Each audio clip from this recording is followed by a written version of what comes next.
this is the Nature Boy Ric Flair, and believe it or not, whether you like it or don't like it, learn to love it, because you have to listen to Wrestling is Real. It is the best thing going today. Woo! The worldwide leader of podcasting excellence, the king of podcasts radio network proudly presents The Wrestling is Real podcast, because wrestling needs us. Podcasting from the man cave of kingofpodcasts.com, South Florida, USA. Welcome to the Wrestling is Real podcast, episode 815. And today, this program, yours truly, King of Podcasts, is celebrating my 11th anniversary doing podcasting for this radio show, for this podcast. 11 years. It will be December 18, 2012 when I officially started the show, but we will be starting year 12 of the Wrestling is Real podcast right here, kingofpodcasts.com, where it originally started. I remember I tried using other websites, but I'm like, you know what? I'm consolidating it all. So I've let all the other websites go by the wayside. Now we got kingofpodcasts.com. That's it. That's the one. All my content is right there. Plus clips when I go and normally put things up. So I just got that for all of you as well. So for all of you, as always, all my day one folks, you know, Ice May 23, you know, and Jeremy G and all the folks that ever caught this show, courtesy of Wrestling Soup, among other shows. Thank you. Thank you for listening to the show.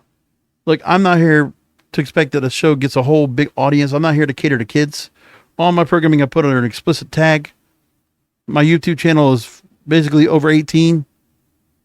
So I don't put myself out there to be widely noticed.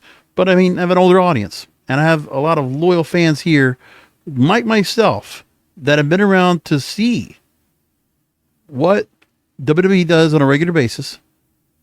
And we can't help but be critical as fans of what the product is on a regular basis.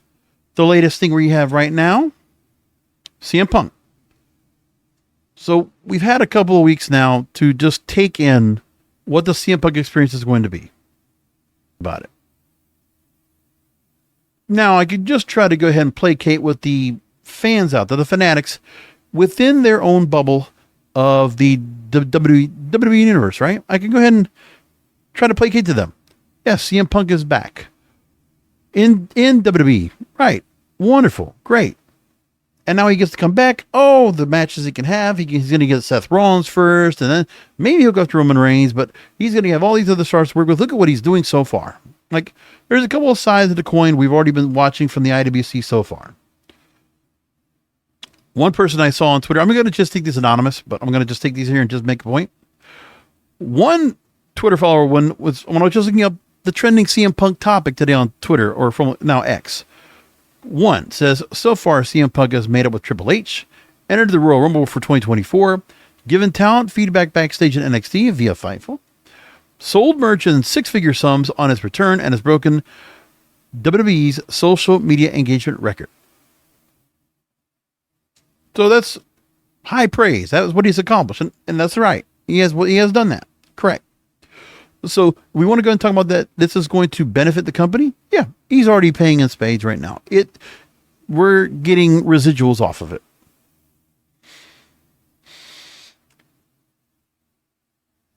Instant benefits, totally. Does it help that the company wants to probably have him on board because of what he is in terms of the fact that, you know, he's not a dormant brand, right? Because think about it like this. If he had been gone and the AEW run for 2 years did not exist, remember, we would have had to hear about him back in 2016, 2017 in the UFC? And so he'll have been 5 years without even hearing a peep about him. Not a word.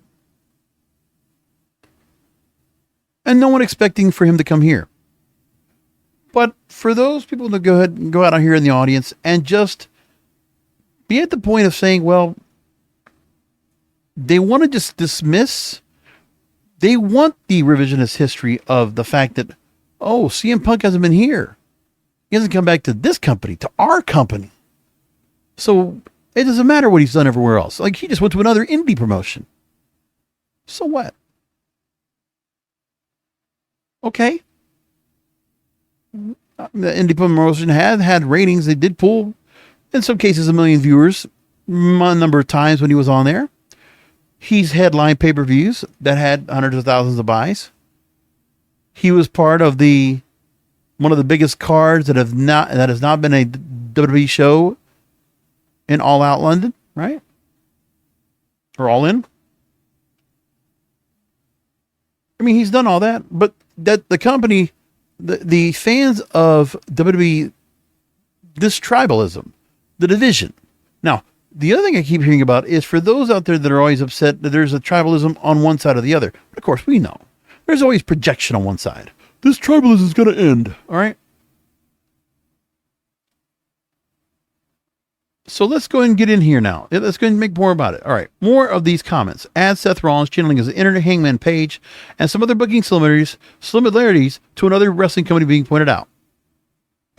We're going to play that clip in just a moment, as there was comparisons immediately after the Seth Rollins CM Punk segment that Seth Rollins basically kind of plagiarized Hangman Page before his match at Full Gear with CM Punk. As champion, by the way. And as I said, responses divided. Somebody writes here, but apparently a year ago, the guy wasn't a needle mover. He gets eyes on screens now more than ever. And still, the dumb Punk haters and AEW marks say that he isn't a draw. Another one, if you hear this, you probably know who I'm talking about. CM Punk is already paying off more than the WWE could ever have imagined, or what was expressed in the dirt sheets. He could be hugely responsible for Warner Brothers Discovery being the new home of Monday Night Raw. Now, this particular podcast host, listen, he's got a much bigger audience than I do, right?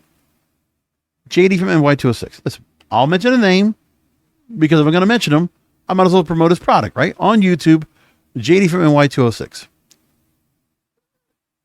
He's been pushing across, and I have not seen a whole lot of reports out there about supposedly that Warner Brothers Discovery is going to drop AEW programming in favor of Monday Night Raw. So they're going to do what TNA Impact had gotten done by Spike when Spike decided to bring Raw over. That's what he is going behind as a potential report, a rumor. He is literally by far and away the biggest ratings draw for them on Monday, and he could be the one who influences a Sasha Banks return to the WWE. This is typical of, I believe he's doing this for his fan base. Listen, and I understand people trying to go and stir that kind of pot up just to get people out there. Okay, I do. I get it. But am I going to believe that this is true at all? No. I'm going to say it like this. I don't believe Warner Brothers Discovery is going to pick up Monday Night Raw. I don't see it. And the reports that I've seen so far doesn't give to that. I don't see it happening. I don't see anything being reported or anything that I would analyze off of this that would make me think that Warner Brothers Discovery is willing to go ahead and put down what? I mean, $280 million a year, right? No, more. Excuse me, much more than that. Excuse me. We're talking more around the areas of, if they want to try to get themselves, up towards the $500 million a year kind of deal, or back to what, 300 million, something like that. That's a lot of money compared to the fact that, remember, let me just make this point with facts.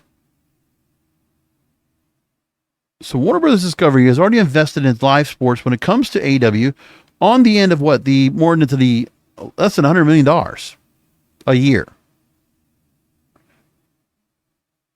Maybe 200 million total if you want to add a collision, right? But we're talking about, you have Warner Brothers Discovery that runs with the NBA package, okay? They run NBA on TNT and Max and the NHL and March Madness and Major League Baseball. What kind of money do they have for that? I mean, for sports entertainment, another product like that just to go and switch? And so what? Raw would get another 2 million viewers for that product? I mean, still, are we going to get that much of a difference of the product being over on TBS or TNT? I want to get that point across too. And by the way, we're beginning reports that USA, we don't know what's going to happen to them, but you know what? Obviously, they're taking SmackDown. And we have to look at the fact that with the broadcasting rights, there was reports that came out that Nick Khan and the folks with TKO Group Holdings, they're not in a hurry. They will wait to the very last minute to get some kind of deal coming in. They will absolutely wait. They're not going to push themselves out. So there's a story I came from with awfulannouncing.com that makes the point that according to a TKO executive, Mark Shapiro, by the way, they could wait until the night before the current Raw deal expires to make a new TV deal. Okay, they say, quote, we can be flexible, we can be patient. Our job is to maximize the rights value of Raw. Warner Brothers Discovery and their CEO, David Zaslav, made a lot of cuts when they made the merger happen a couple of years ago. But the AEW deal was done before the merger.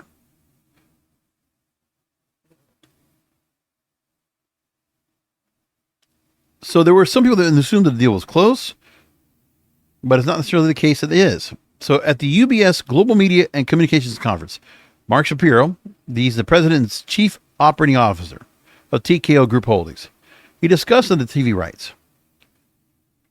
While many have assumed that the agreement is coming sooner rather than later, Shapiro said the negotiations continue all the way to the remainder of the current deal, with NBC Universal set to expire October 2024. He says, quote, there's no necessarily shiny point of when or if we'll go. People just expect it because that's just the trend of where it's been, that the broadcast rights are done beforehand. But this is a different deal, a different sale.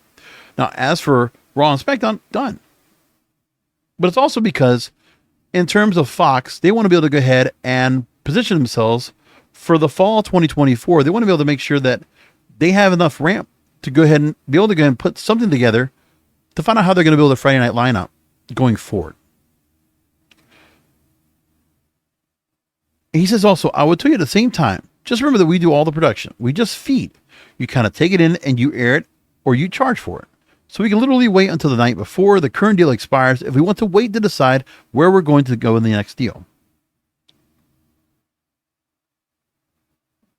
The prospect of not needing to make a deal right now gives the WWE leverage in its negotiations, waiting until the day before. It's not a deal. It's noting that WWE has already reached new agreements for SmackDown on NBC Universal, NXT with the CW, despite both of their deals not expiring until next October. And as for where the show will end up, the flagship show has been linked to Disney, Warner Brothers Discovery. It's still in the mix, yes. NBC Universal, and of course, there are streaming options. It's been linked. Now, this is according to Brandon Thurston on X. Okay, on wrestling, WrestleNomics, Brandon Thurston. That's his reporting. So that's where JD Freeman is taking it from. I'm pretty sure. I'm going to guess. Or at least everyone else is taking that same report. And all indications are that we won't have to wait for long, and certainly not until next October for a new deal to be announced. I just don't believe we're going to get to the point where that Warner Bros. Discovery is part of that rights. But again, this isn't part of this where I feel like, I'm not going to say he's being this, but he's playing into the delusion that the fans are into. Okay? This is fantasy. Some of this is just fantasy booking. Some of this is just Monday night quarterbacking. The fans want this. They want to just be able to do this because they've been not happy with the product they have right now. Part of it is that, and that's fine. If people want to go ahead and feel like they want to watch that, they want to be a part of that, that's okay. I get it. So I'm not going to say and point fingers at anybody, okay? I'm also not going to go ahead and go after somebody's business, all right? People want to go ahead and make their own cash grab and put their own sponsors out there and affiliate programs, and they want to make their money off these shows. Fine. I'm trying to make a little bit of money off of it. I make it off of what the advertising that comes on through my host. That's pretty much it. And maybe get my YouTube, subscriber base up to 500, so maybe I can start monetizing. But then, you know what? I'm not near to go and make a cash grab. I'm not making this an income property, okay? I do this show and 815 episodes of this show because I enjoy it. I look forward to what was Tuesday nights, then Wednesday nights, then back to Tuesdays, then back to Wednesdays to do this show because I enjoy it. Because I still watch wrestling. And it's still amazing people will get into me about this because I still enjoy it. It's still great. So yeah, things like that, those stories like that. I'm like, oh, we're still waiting to hear something back, but we don't see anything back yet. And I'm waiting for the industry rags. The industry rags for Variety, Deadline, The Wrap, Hollywood Reporter. I'm waiting for those places to start reporting, because once I get it there, not the dirt sheets, give me there, I'll know the deal's real. That's it. But right now, there's nothing. We just have people that could just constantly want to just keep putting that out there. But the only places that are reporting it are just wrestling sites. Just wrestling sites.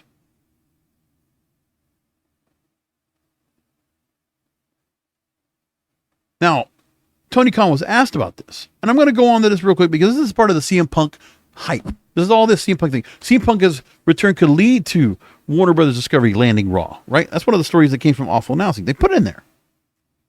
But now let's hear what Tony Khan says when he was asked about this during the Ring of Honor Final Battle conference call, a media call, which, by the way, Final Battle is coming up this weekend, and I will be doing a post show about that. So he didn't have much to say, but the negotiations are ongoing with Warner Brothers Discovery, and may have alleviate fan concern. And he says that, there was concern that the parent company is continuing to be mentioned as a potential bidder for WWE Raw. Quote, we've had really good talks with Warner Brothers Discovery, had a great visit with them today, and we have a really exciting relationship that has grown a lot over the years and has expanded for AEW. That's it. And right now, he's just going to go and find out if he can try to get his content on, Max. That's where he's going with this. I don't see, listen, you're going to just tell me that Collision just got brought on as a show, and there were changes to the actual programming that they have offered, again, another 2 hours of programming per David Zaslav for many reports. But WWE fans want to believe. They want to absolutely just take that delusion to the full extent and believe that because of CM Punk, he's going to draw enough people to go and say, oh, well, he's not in AEW anymore. He's in WWE. Let's just switch channels. Warner Brothers Discovery, David Zaslav. Yeah, give it to him. Switch. Do people really think the business is done that way? Especially media. Do you really think media buys are done that way? But, maybe this has been done before. Well, yeah, we want to go back to TNA and Spike. We want to make that deal because that is delusional in thought. And it's not because it would be a story that would make sense. It's because it is fantasy. Those WWE fans, by the way, they want to talk about there's a projection out there and there's all this tribalism and the AEW fans are the ones to blame. No, it goes both ways. So this is the part where the WWE loyalists, the ones in the bubble that don't want to really care about any other wrestling company out there, or they try to act like they do, but they don't. If it's not in WWE, they don't care. It doesn't matter to them. So they can go on and say, they want to just be able to see that AEW gets dropped. They want to see that WWE wins again, because that would be a victory. That would be beating them in the Monday Night Wars, the new Monday Night Wars, the Wednesday Night Wars. If you can't beat them in the ratings with NXT, which they shouldn't have, but they were used as a stopgap. Okay?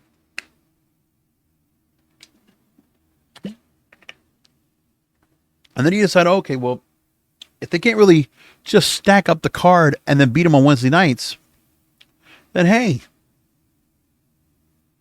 maybe we can get them off the air.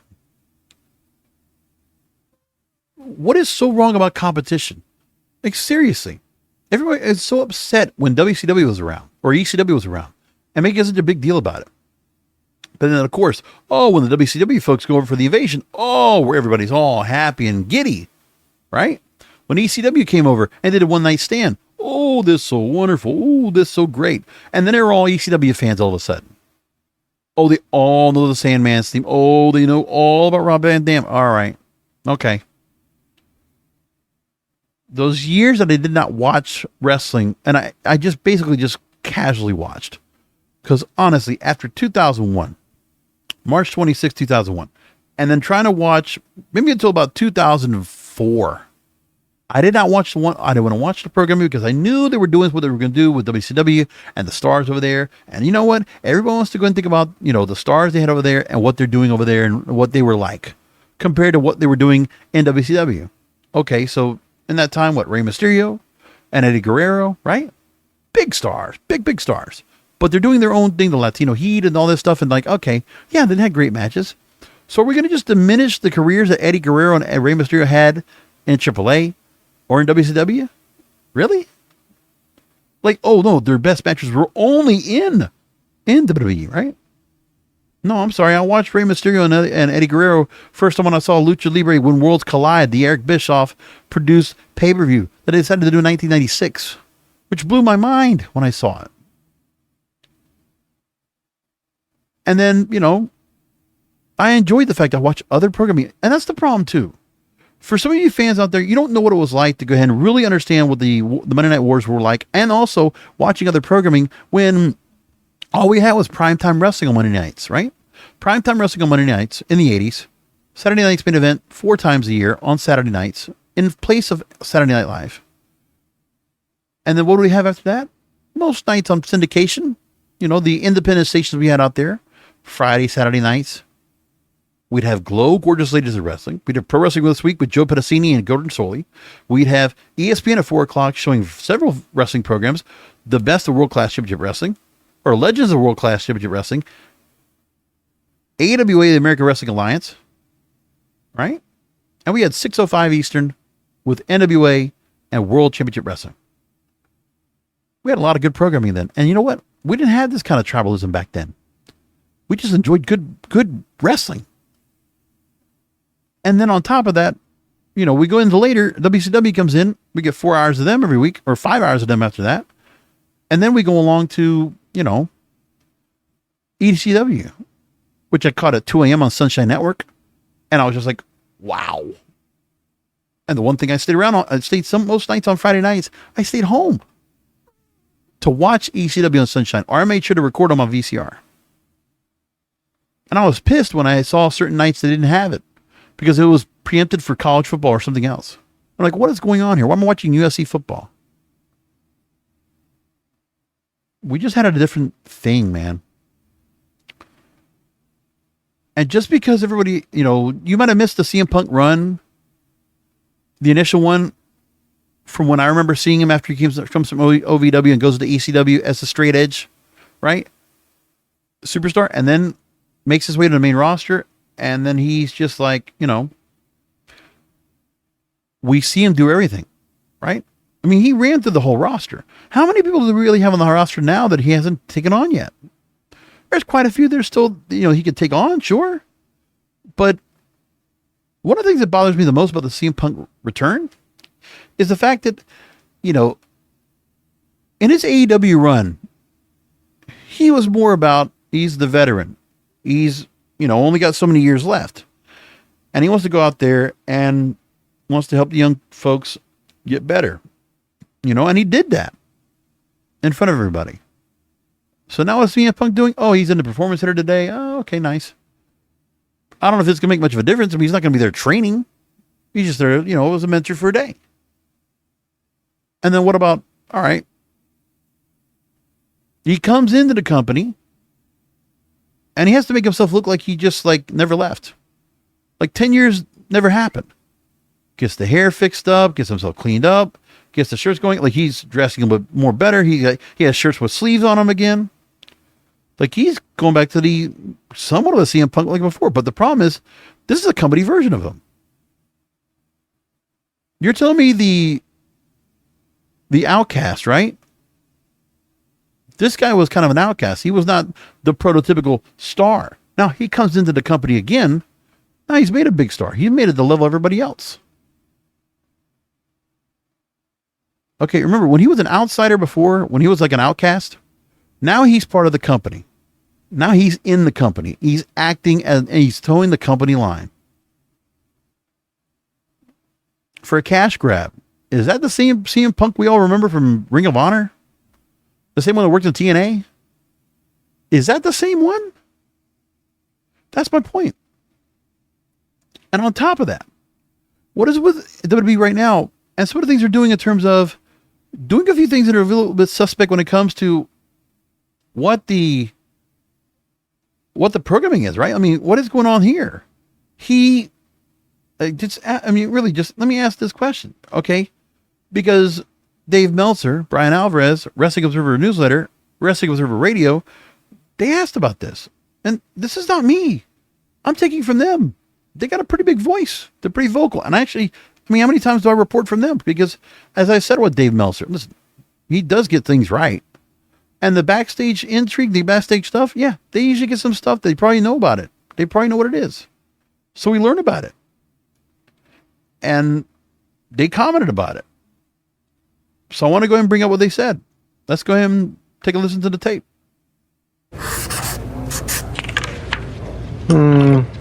Kind of needs to be more. Let's talk about Raw. It opened up with Jey Uso coming down to the ring. He's very excited that he got Yeet back because, of course, another indie wrestler owned Yeet, and they very quickly breaks. Jey hits the kicks out of the cavity. He walked out during the Royal Rumble and let everybody down. Didn't mention he had his and she put her in the prison lock. Pierce came out of the ring. Down. Didn't mention he had his first UFC fight and got smashed. Oh, Ivy hit the ring for the stare down. Holy smokes. Now, before I go and play this clip, I should say this instead, that this is actually Brian Alvarez and Mike Sempervive doing the weekly Wrestling Observer Radio, the Daily Show. And they're doing the Raw recap. And so here's what they were talking about this. When they talk about the CM Punk segment, some of the similarities. And their clip on YouTube, it says, WWE is doing things AEW used to do. Yeah. Kane and Katana did a video package. They like to party. I don't know if you're aware of that or not. God. Adam Pearce came out of the ring, contract, called out CM Punk. So CM Punk comes out, he talks about his history in this building. It's all been bad. He debuted here and got sent to Ohio Valley. And then he walked out during the Royal Rumble and let everybody down. Didn't mention he had his first UFC fight and got smashed. And he says, couldn't write a better television show. 10 years to the day. Punk walked out. Now he's walking back in and he's signing that contract. I'm going to Raw. So Seth then came out and they went face to face. And Seth did his version of the Hangman promo. It's so funny when you really think about it. So Seth does his promo and he goes, don't talk about how this is your house. He says, you spent 10 years slandering me, everybody in that locker room. You abandoned this place. Now you're going to call it home. It's not your home, it's my home. I've been here. Everyone in the back, they're my brothers and sisters. I'll do everything in my power to protect this place from people like you. Let me make this clear. I want no confusion. I will say it plainly with every fiber of my being. I hate you. And if you are going to be a part of WWE again, I do want you on Raw. Because the truth always comes out, pal. I know, you know, everybody else knows. This is your last chance. One of two things is going to happen. You're going to self-destruct, expose yourself. I'll be the guy to slam the door on your legacy. Or if by some miracle you have changed, well, if you've got any gas left in that old tank, maybe one day you'll be lucky enough to get in the ring with me for the world title. I will expose you for the fraud that you are. I will show you there are levels to this. I will wrestle circles around you. I will let you understand in real time what it means to be the best in the world. And Punk says, are you done? That's your one pass to stand here, speak to me disrespectfully without me coming after you. I've never asked for anything to be handed to me. Always done things the hard way. That's definitely one thing about CM Punk. He has always done things the hard way. He's entering the Royal Rumble, and when he wins, maybe Seth, he'll be coming after him. I thought this segment was outstanding. Outstanding. I thought you'd say bootlicker versus hypocrite or something like that. No, it was great. It's a great segment. Actually, it really was. Another great little match. It was short. Now, don't get me wrong. I agree. The segment was very good. It's still not the match I want. If you're going to bring in CM Punk coming in so hot for this crowd, for this audience, put him on SmackDown. and have him confront Roman Reigns. Like the bloodline, that should be where his focus is on. Win the Royal Rumble to take on Roman Reigns. The golden ticket. But I don't know why they don't want to do that. I don't understand why they don't.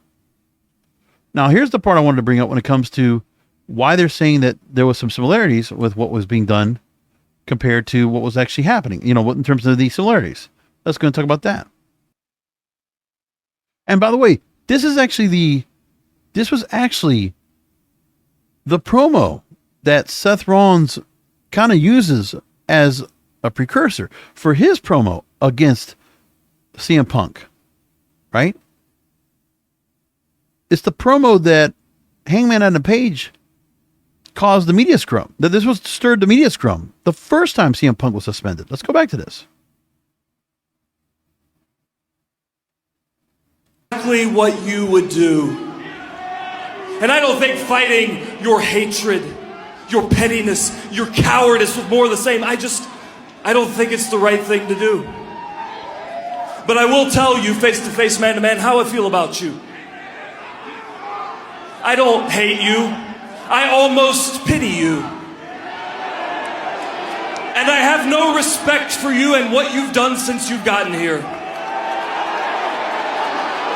You want this AEW World Championship. You want it. I don't think you understand what it means to be a champion after all these years. I don't think you get it, because it's not just about what happens in this ring. It's what happens when that red light turns off. What happens when you go back through the curtain, those small, quiet moments when you think no one's watching.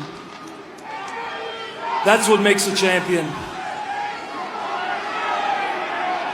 You talk a big game about workers' rights, yeah? Well, you've shown the exact opposite since you've gotten here.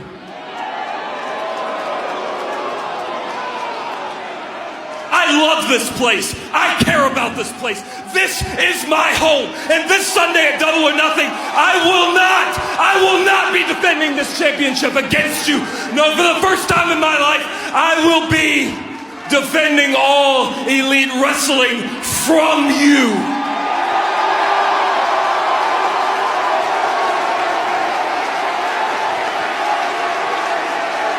Now let's remember, we just heard the same thing, right? Let's go and play the clip from before.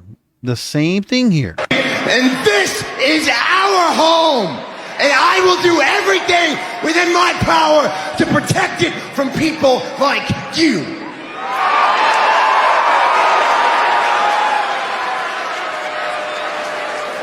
As I said, now you want to go and compare and tell me that's not exactly right? Okay, but fine. Listen, it is.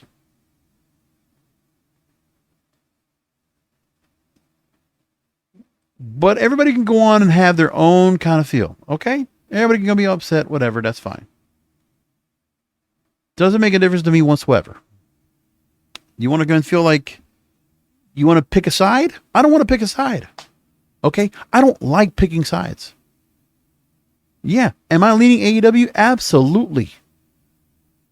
Because I enjoy the product better. I enjoy the talent. I enjoy the announcing. It's nice to see a fresh place for some of these stars that didn't get a good rub in the WWE, right? I mean, we can name the names 2.0. I can mention, Jake Hager. I can mention Andrade El Idolo, Miro, House of Black. And my thing is just that FTR. I mean, damn. And Bryan Danielson. And Claudio Castagnoli. And Jon Moxley. Like, I like what they're doing over there. I like what they're doing right now in AEW. I just do. Because there's no particular stars at the very top. There's a lot of parity in their booking. Now, you can go and complain about Tony Khan being the one that's like kind of playing with his chess set, right? And he's going to just plot the points. He's like almost playing army, right? He's got his soldiers on one side. He's got them on the other side. How he's going to plot and strategize and all that stuff. Sure. But the way that CM Punk's being used in both companies, you can say what you want. I think that the company did an excellent job of using CM Punk because in terms of helping to enhance the talent, Darby Allin got a good rub from him. MJF got a tremendous rub from him. It just did. Because he worked with younger stars. And he took on different stars. And he even did an open challenge to have other people go and take on his title. Right? Sammy Guevara. Like, okay, if I didn't just look at who he helped out and his matches that he had over in AEW and the stars he worked with on the roster. Let's just look at this real quick. The Cage Match Wrestler Internet, the database, right? So they go back to early on with his matches that he did. Remember.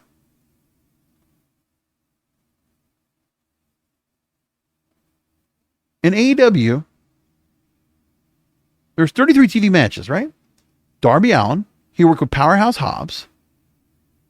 He worked against Daniel Garcia. By the way, these are all good matches for all these guys. Daniel Garcia was on the way up. Powerhouse Hobbs on the way up. Then he worked some veterans when it came to Matt Sydal, Bobby Fish, and Full Gear. Eddie Kingston against Full Gear. By the way, great match. Loved it. And then you got Wardlow. And then you got Sean Spears. Sean Spears, right. Then you had the dog collar match with CM Punk and MJF. Great match. Revolution 2022. Max Caster, he went head to head on one-on-one against Penta Oscuro. Adam Page. And beating Adam Page for the World Heavyweight title at Double or Nothing. Then getting hurt. And then the whole part where he was, the scrum. Then you have, matches where he was taking on Jon Moxley. And by the way, they had him win this belt twice. So Jon Moxley became interim world champion and then moves along and then they go ahead and they had a unification match, remember? They do that. Now, sure. Was that match kind of off about CM Punk? They just dropping the belt like that? Yeah, I can see it. But they did it. And then look at some of the matches he got when it came to the other stars. Again, he took on Ricky Starks in the Owen Hart Foundation Men's Tournament Final back in July. He took on Satoshi Kojima, somebody he wanted to work with at Forbidden Door. He worked Ricky Starks in a number of matches, right? He worked on the Trios title to take on House of Black. And he was working with FTR. I mean, he also worked another, the Fighter Fest match. He had a match against, Luchasaurus and the Mogul Embassy. He worked Brian Cage and Swerve Strickland. Look at all these stars he worked with. Enhancement. These are all stars that, again, we're seeing them, and the ones he worked with a lot, right? He even worked Bullet Club Gold. All those collision matches, right? When he came back. But the first one he was doing one-on-one matches. And he was working in there. And again, he worked with MJF. He worked with Wardlow. He worked Darby Allin. He'll work with Lee Moriarty. He'll work with Eddie Kingston. Powerhouse Hobbs, Darby Allin. These are all stars on the come up that are all doing something with themselves right now. That's what he's done. His run was significant for that company and a lot of good promos. And also a good chance for the company to get a good start to Collision to get the series going. Yeah. Has it struggled? Absolutely. Absolutely. Now, the one thing I got to mention about CM Punk is also some of the pandering. The company is pandering right now to all of you fans by putting him out there. And just making you just feel like, oh, this is like so great to have him back. But what version are we getting him? Look, we're getting a guy that's coming back in now. He's all clean cut. He shaved. He dyed his hair, right?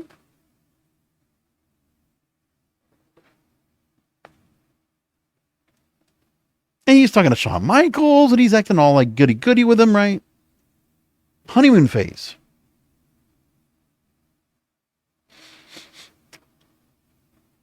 He got a surprise appearance at the Deadline pay-per-view. Got a segment with Shawn Michaels, which was really like, haha, cool thing, kind of whatever. And then he confronts Seth Rollins. He was also at Tuesday's NXT TV event, right? All that. So at the moment, he is supposedly training and holding court with NXT talents. A massive, genuine excitement when he showed up and spent the day with a talent.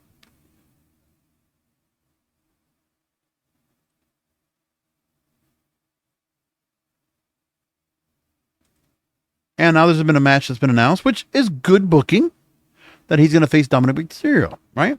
December 30th. He'll be wrestling in a live event at the Kia Forum in Inglewood, California, and he'll take on Dominic Mysterio because he showed the fact of, if you go back, when Dominic was 13 years old and back when Punk was confronting Rey Mysterio, and one of the really good straight edge storylines, right? The Straight Edge Society. What was a very good point of that storyline for him in his early run in the company, and coming back at it again, and in a pseudo kind of vengeance kind of way, Dominic is still going to find vengeance for the family, even though he's not really with the family anymore. He's going to go after him anyway. CM Punk is also not scheduled to go and work any other house shows at the moment as of this writing, according to WrestlingNews.co and Andrew Ravens. I could go a lot more into what was going on here with CM Punk, but I'm going to stop. There's just not much more to say about it. By the way, I will probably get back to doing the best of 2023 wrestling year in review next week on the program, but when this came across, I couldn't help but just take some time to go ahead and rant because I needed to. Another story that's got to be talked about right now. Well, one more thing about CM Punk. Cage Side Seats put a story out, and it says that, his AEW shot didn't land, and there were a lot of reasons why. And this is from Sean Reuter.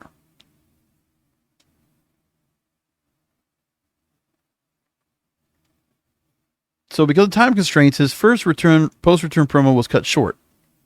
The segment was sought to tease a bunch of different high-profile feuds en route to Punk's ultimate goal to main event WrestleMania, which he's already made a point. That's what he's going to do. One potential feud is with Kevin Owens. Current programs with Grayson Waller and Austin Theory build on Owens knocking both of them out with one punch in the backstage segment, and Punk with an opening to reference his own alleged penchant for backstage punch-outs during his tumultuous 2 years with AEW. And of course, CM Punk couldn't help himself but make a point of that. So let's go and play that clip. Someone said Kevin Owens. Kevin Owens, that'd be interesting, right? Can I tag with Kevin Owens? Maybe I can fight Kevin Owens. Let's pump the brakes on that one just for a second. Kevin's a little bit prickly, and I mean to say is that him and I are probably too much alike. And I don't know who would feel comfortable working with somebody who randomly just punches people in the face backstage. I mean, it's 2023, ladies and gentlemen. You just can't be doing stuff like that. That's insane.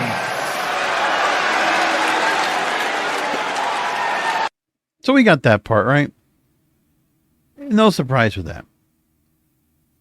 So he goes along and says that, even if the current storyline doesn't support it, Owens will be the perfect setup for the setup of the match with him.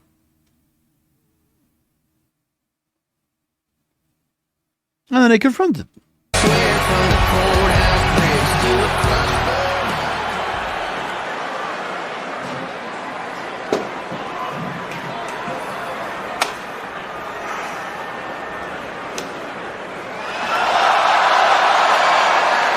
You see Nick Aldis' locker room? Nope. Thanks for the help. You're welcome. Yeah, a little thing right there, okay. But, people want to go ahead and get all caught up on what happened here with this AEW run and basically just diminish it into nothing. But I'm not going to do that. I'm going to just point out that there's a bunch of things where that WWE, the dirt sheets, and the podcasters out there, my fellow podcast wrestling brethren, they're going to go ahead and play into the delusion because they can't help themselves. The Palace intrigue is just too great. But I'm not. I'm going to absolutely evaluate and judge what he does now coming back to the company and see if it really is worth the fact that he comes back to this company and leaves the morals, leaves all these laurels that he had, all the stuff that he said on Cole Cabana's podcast at the time. So we're going to just throw that all away. All the complaints, all the issues, we're just going to squash it all. And we're going to just expect that he's going to just go and play nice all the way through.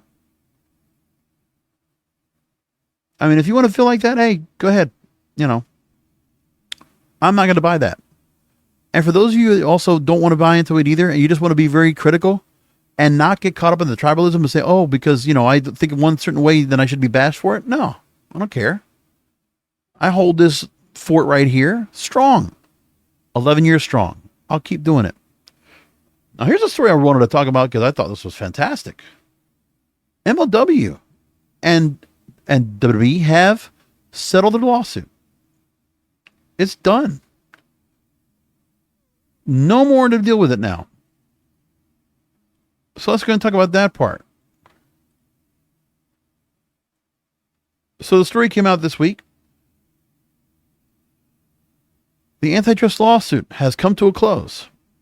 Now, this is after an initial lawsuit by Major League Wrestling was intended this past March as MLW listed charges made from their 2022 antitrust lawsuit. It alleged that WWE violated the Sherman Antitrust Act in the U.S. market for pro wrestling content because WWE attempted to undermine the competition regarding MLW's pursuit of media distribution deals. One that was supposed to be going to Tubi, and it was going to Reels. And WWE tried to hire contracted talent away from the company. Major League Wrestling alleged WWE's deal with Peacock contributed to its antitrust because it kept non-WWE wrestling content off the service, including Reels, a platform that aired MLW Underground at the time and wasn't allowed to be aired or be promoted on the service. And there was an allegation that Triple H made attempts by WWE to prevent the G1 Supercard of Honor show years ago at Madison Square Garden.